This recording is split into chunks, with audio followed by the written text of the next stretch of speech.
Development. The original idea was written by Jeffrey Reddick as a spec script for The X-Files in order to get a TV agent. I was actually flying home to Kentucky and I read a story about a woman who was on vacation and her mom called her and said, "Don't take the flight tomorrow, I have a really bad feeling about it." She switched flights and the plane that she would have been on crashed, said Reddick. I thought, that's creepy, what if she was supposed to die on that flight?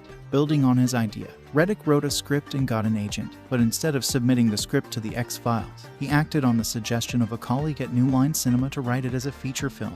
New Line Cinema bought Reddick's treatment and hired him to write the original draft of the script, which featured death as an unseen force. After the script was finished, New Line Cinema submitted the script to directors, including writing partners James Wong and Glenn Morgan. Both writers were willing to make it into a film, although they rewrote the script to comply with their standards. I believe that at one time or another we've all experienced a sense of prescience. We have a hunch, a feeling, and then that hunch proves true, Wong said. We want to do for planes and air travel what Jaws did for sharks and swimming. Expanding on his decision to write and direct the film, Wong stated, "One thing we were all in agreement on from the start is that we didn't want to do a slasher movie. I became very excited when we decided to make the world at large, in the service of death, our antagonist. Everyday objects and occurrences then take on ominous proportions, and it becomes less about whether or not our characters are going to die and more about how they will die and how they can delay their deaths. The entertainment value is in the ride, not in the outcome.